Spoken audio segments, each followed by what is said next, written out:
Americans advise Trump to leave South Africa alone. I think this is gonna be the last video on this topic, y'all. I think this is gonna be the last video. I think we've done what we needed to do here. You know what I'm saying? South Africa won the battle against Trump. You know what I'm saying? Trump has moved on to Somalia now. He's with Somalia now. We're gonna check some of those videos out in the future.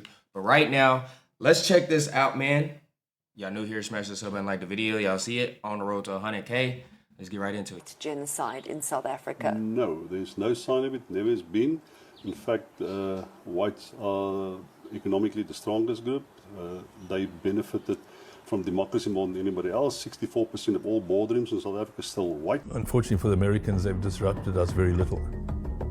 Protectionism. Very little. The last time it was sort of tried seriously by countries was led to the Great Depression. The great achievement of South Africa at the G20 was a strong reaffirmation. Why isn't Donald Trump coming tomorrow? Because he has a 4-year-old mentality, and he's having a having a tantrum. Oh my gosh, bro. Oh my gosh, bro. That's no way. The vast majority of people killed on farms in South Africa are black. Where is the concern about them? The concern is that there are white farmers who have had violence committed against them, and they're being threatened. They're being threatened every single day. There's 59 people, and you're triggered about 59 people, and I don't know why. I haven't mentioned anything about 59 people. Why are you only concerned about white people? Hey, lovely people, and particularly a quick word I need to see that whole interview. American friends who might be tempted to believe what Donald Trump is saying about South Africa, my home country, where I happen to be right now. Him and Elon Musk are racist twats who have no fucking idea what they're talking about. Because what they're doing is taking the word of a fringe racist group called AfriForum and other disaffected whites, disgruntled by the end of apartheid. It's about to get juicy, y'all. Is there a white genocide in South Africa? No, there's no sign of it. Never has been. In fact, whites are economically the strongest group. They benefited from democracy more than anybody else. 64% of all boardrooms in South Africa are still white. The average income of... Bro, imagine, bro. 64% of all boardrooms is all white here in South Africa. Bro, I'll walk outside and I went to the mall today. I didn't see not one white person going to the mall. I didn't see one white person, bro. All black people. I seen all black people.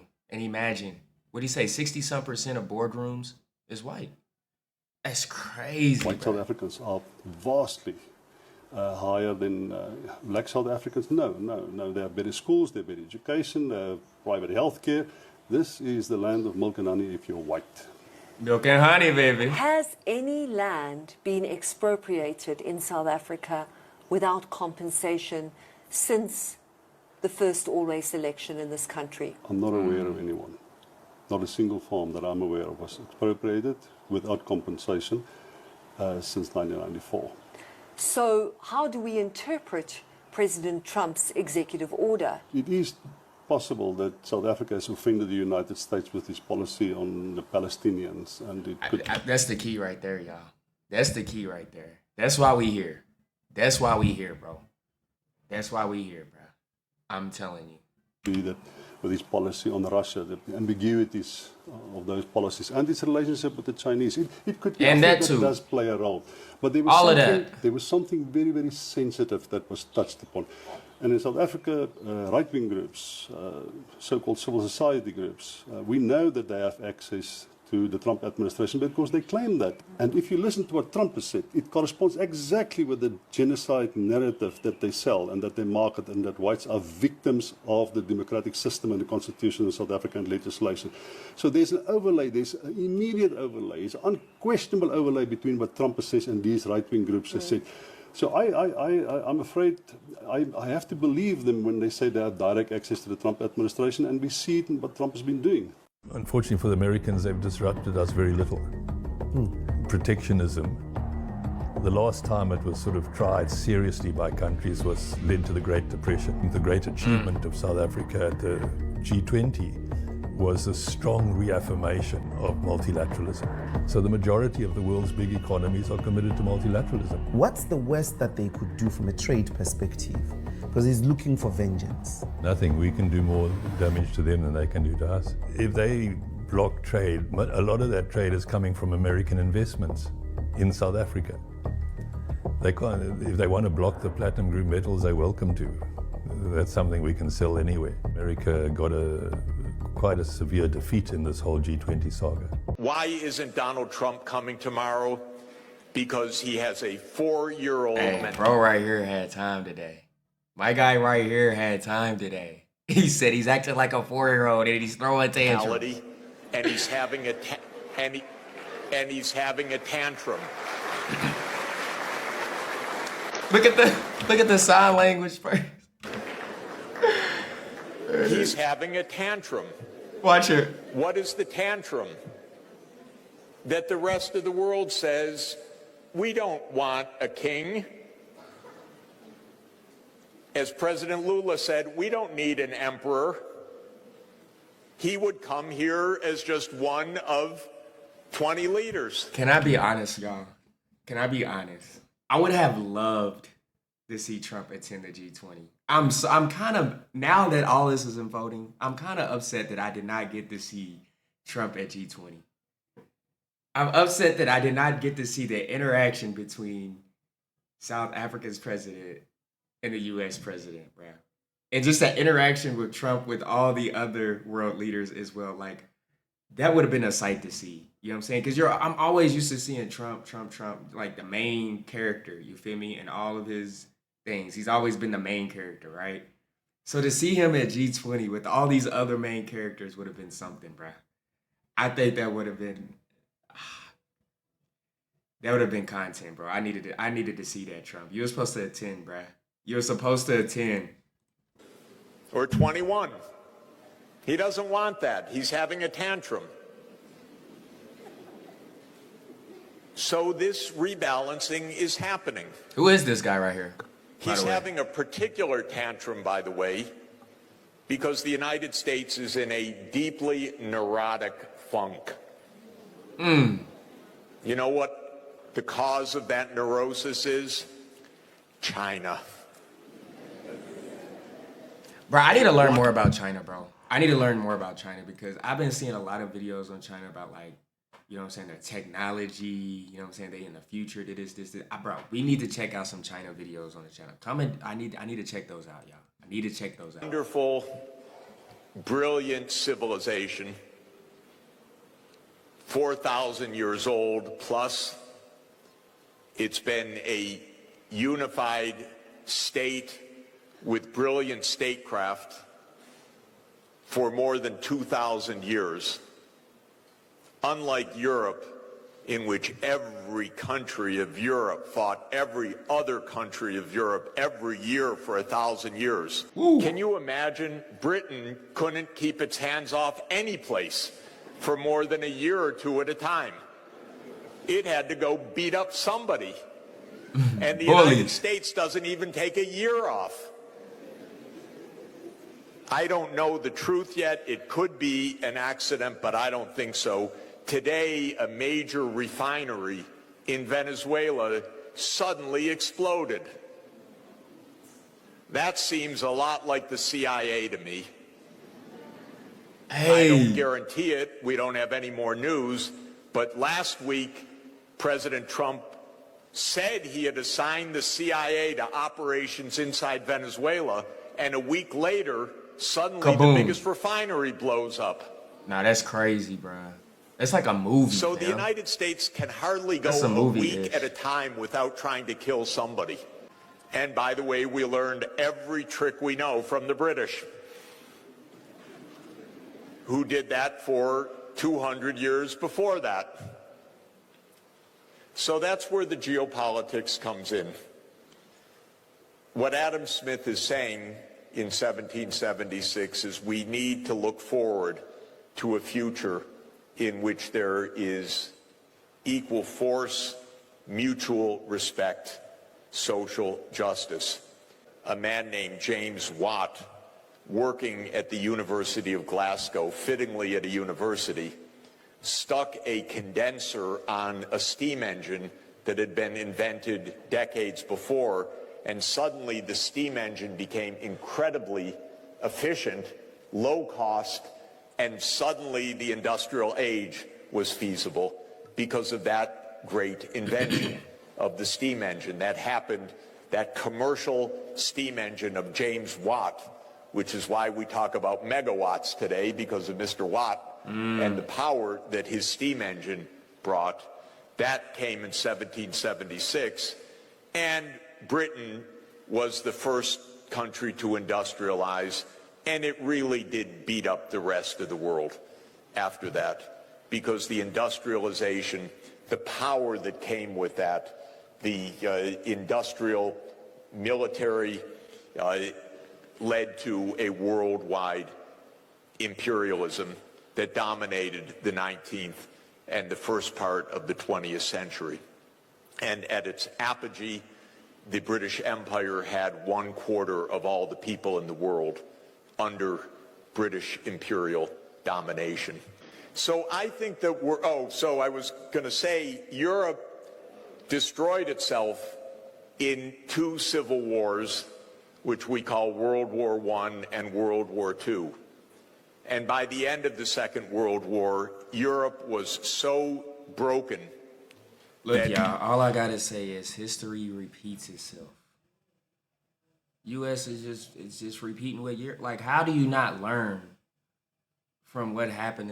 What's already happened in history, bro? Like, come on, guys. You can bro. This is not even just Europe, bro. There's been so many empires that have just went down because of greed, because you know what I'm saying, bro? Like, how does this system just keep repeating itself, bro? People get blinded, bro.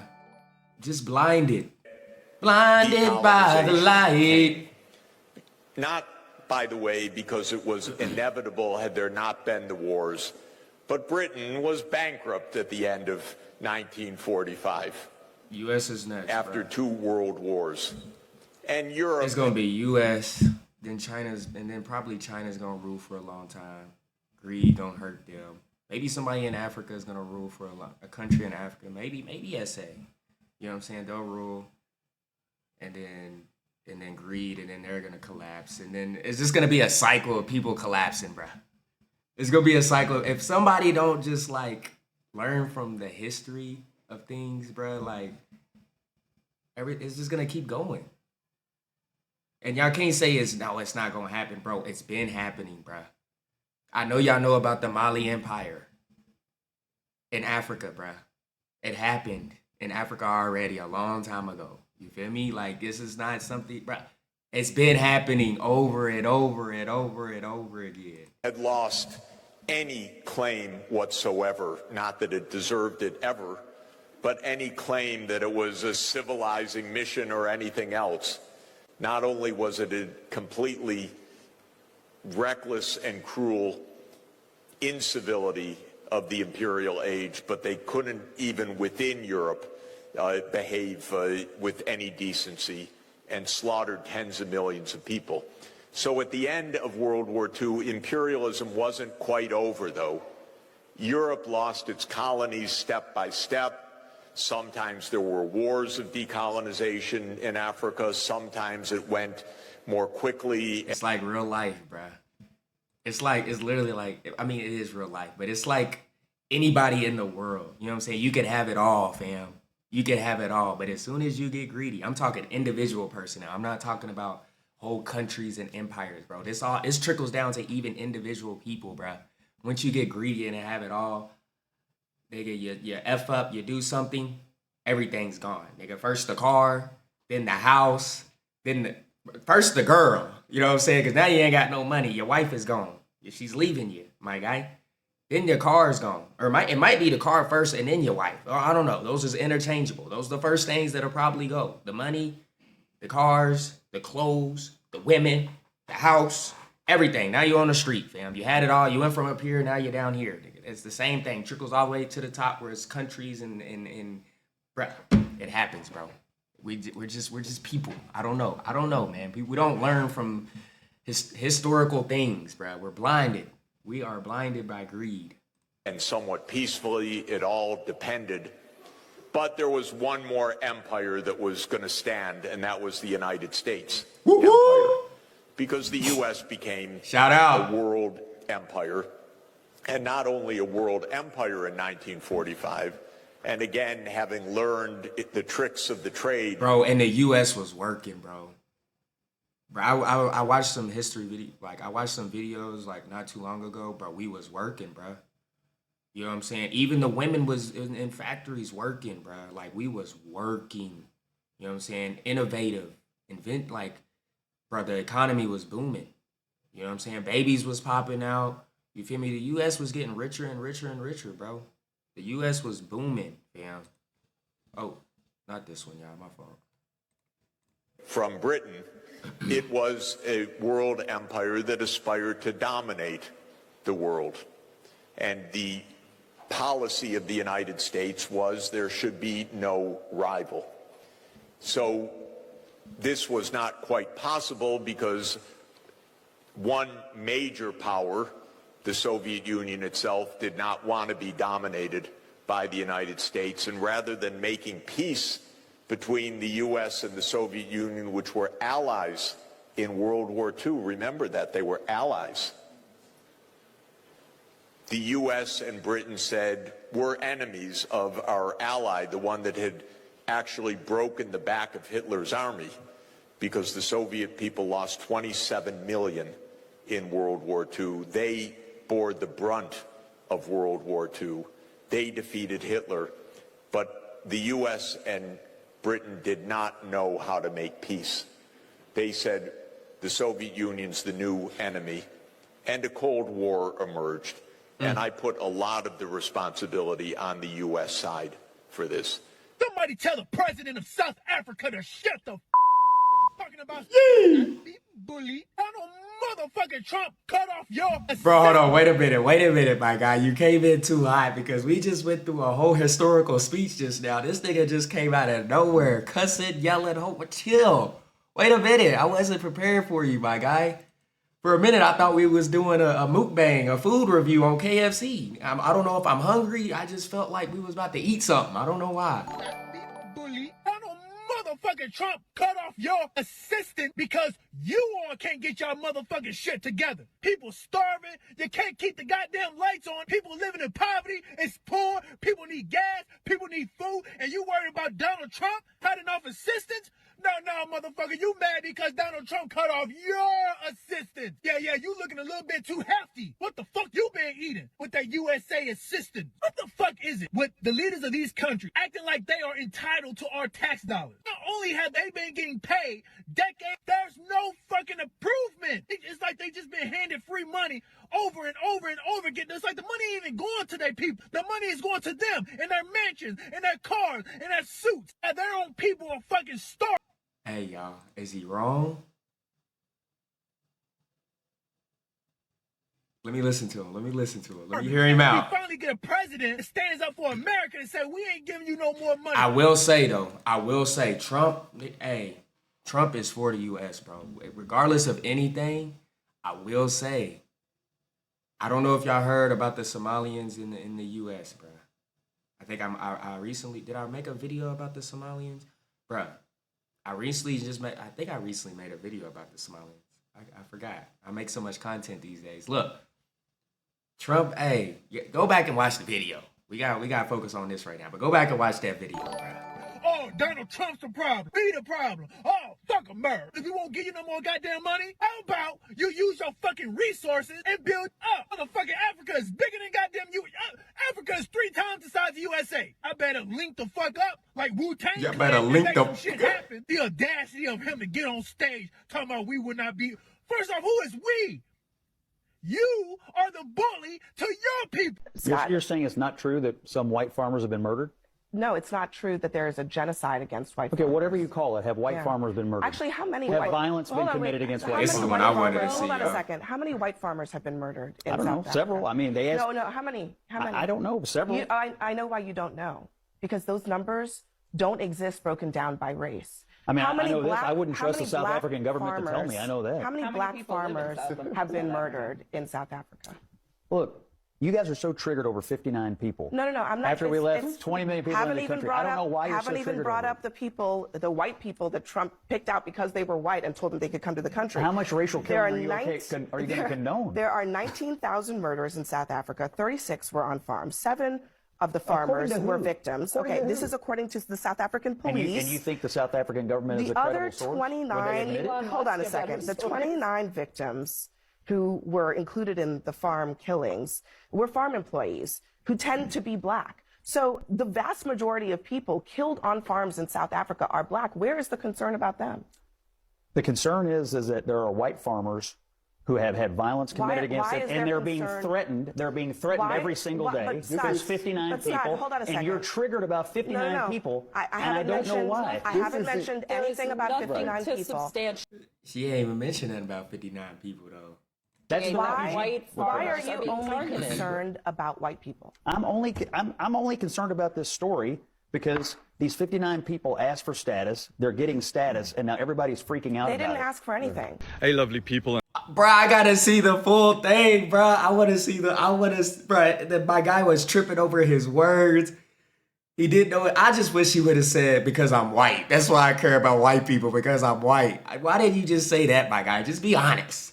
Just be honest, because as a black man, I'm black because they black. That's why I care. You feel me? Like, bruh, just be honest, bro. You could have just been like, because they white. The vast majority of people killed on farms in South Africa are black. Where is the concern about them?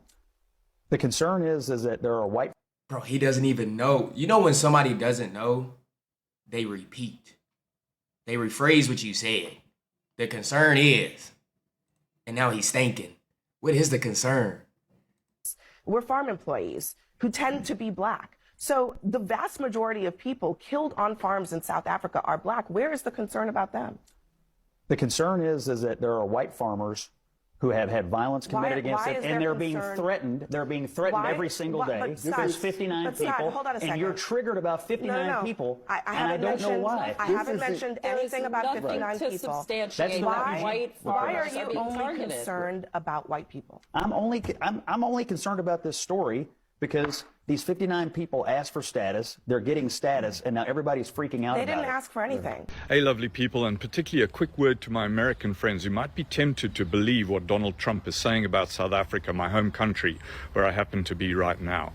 Him and Elon Musk are racist twats who have no fucking idea what they're talking about. Because what they're doing is taking the word of a fringe racist group called AfriForum and other disaffected whites, disgruntled by the end of apartheid, feeling hard done by, and much like the Israelis. Yeah, y'all. Unc had time today. He's fresh out the pool. He had time today. He said, you know what? Let me get out this pool and make a video real quick. They need to hear this. Fringe racist group called AfriForum and other disaffected whites, disgruntled by the end of apartheid, feeling hard done by, and much like the Israelis, victimizing themselves when they are not victims at all, bitching about how, you know, land redistribution is racist against whites. These are such ignorant provocateurs, and it's going to backfire on them. South Africans' majority, the black majority, and it's a multiracial, multi-tribal society now, only own a tiny proportion of the land versus the size of their population. And while white South Africans make up 7% of the population, more or less, they own about 70% of the decent land. 7% of the population, but own over 70% of the land, bruh. White people are up in this country, bruh. I'm just thinking about the numbers, bruh. If only 7% are white in this country, but own 70% of the land, bruh. Nah, fam. That's insane, bruh. That's insane. And so the redistribution of land is to address past inequities, and the vast majority of South Africans agree and understand why that's happening and that it's a good thing. It's also under a very strict mechanism. Now, not everyone agrees, of course, with the mechanism, but the principle is what racists like. You know what the problem is, bro? I just feel like, this is just my opinion, y'all. And I was thinking this, bro. Y'all remember when I went to Walmart? I went to the Walmart in Rudaport, bro. I apologize if I'm pronouncing it wrong. Rudaport, bro. Rudaport is a growing area. Like, I seen so much construction, so many apartments and things being put up, bro. If we as a black community here in South Africa stop putting all of our money into groove, into alcohol, and start buying land, bruh. Like, all this land to be bought, fam. There was so much land that could have been bought, bro. Imagine owning some of that land in Rudaport and somebody approaching like, look, we want to put a Walmart here. We want to put a Macro here. We want to put a apartment flats right here. Can we purchase this land for, I don't know how many million? Then you go buy more land, bruh. Do y'all not understand what y'all could be doing with them? Oh my God, the money that y'all spending in groove, bruh. Y'all got it, fam. Like Musk and Trump are railing against here on behalf of a bunch of assholes who equate equality with oppression, because for so many years, decades and decades of the apartheid era, they were the oppressor. And as we know, whenever the oppressor... I don't want to hear that South Africans don't have money. Y'all got money, bruh. Y'all got money, bruh. I just feel like the money management is just a little iffy sometimes. Y'all got money, bruh. The way I see y'all spending in the club, bruh, y'all got money, fam. But y'all gotta spend it more smarter, bruh. Like, invest, dudes, smarter things, bro. Like, y'all got money, bro. I don't want to hear y'all ain't got money. Y'all got money, fam. Looks at something like equality, it suddenly becomes oppression of him. So fuck Elon Musk, fuck these idiots from AfriForum. You probably know nothing about them, but this is a bunch of, the equivalent of your kind of Proud Boys hanging on to some past that never actually existed.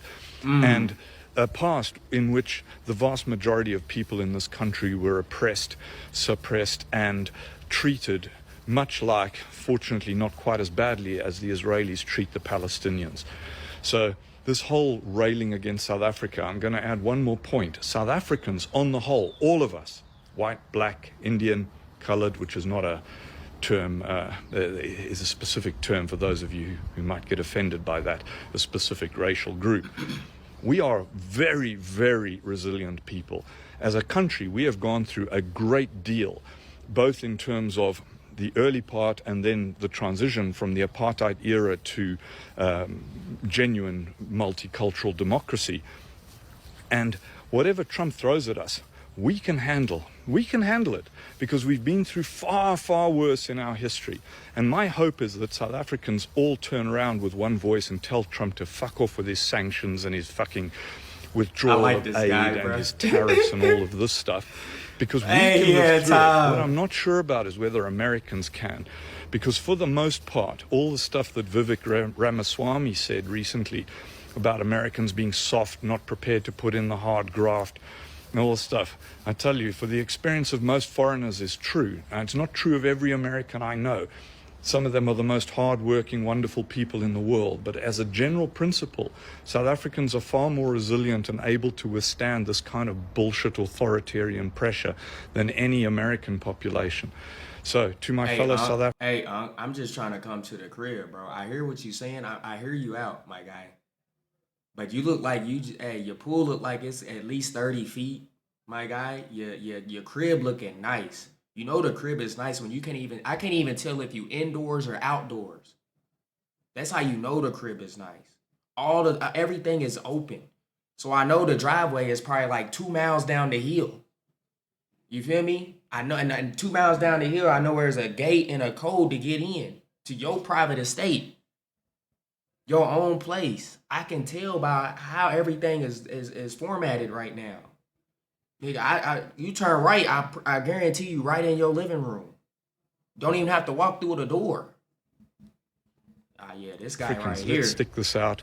Let's stick up the middle finger to Trump and particularly to Elon Musk, because we know from his background that he left South Africa in the apartheid era and retains the racist bullshit that's motivating these people like Elon now that I'm in South Africa, I'm seeing their awesome, ridiculous tweets. Fuck those guys as well. They're the past. Most of us are the future, and it's a beautiful. Shout out, beautiful future for sure. Bro, where is Donald Trump? I mean, where is Elon Musk, bro? Like, I have not heard like anything Elon Musk has said. Nobody has said anything in these videos about what Elon Musk has been saying about G20. Did he say anything about G20? Did he have an opinion about G20? Like, what is going on there with Elon Musk? But like, bro, if US does not get it together, bro, they're gonna be like the Mali Empire. They're gonna be like Europe. You know what I'm saying? They're just they better get it together, bro. They better get it together now. I don't know. Trump talking about the tariffs, sending tariff dividends. I guess you want to call it dividends to the U.S. citizens who making under a certain amount of money. I don't know what he's trying to do to boost the economy, but hey, I don't know, man. Something's got to push. If they don't want a repeat of Europe and Mali, then something's got to come about. But look, comment down below y'all thoughts about this, man. I hope you guys enjoyed my reaction, my commentary. If you did, smash that like, sub to the channel if you're new. Stay tuned for the next one, y'all. Peace.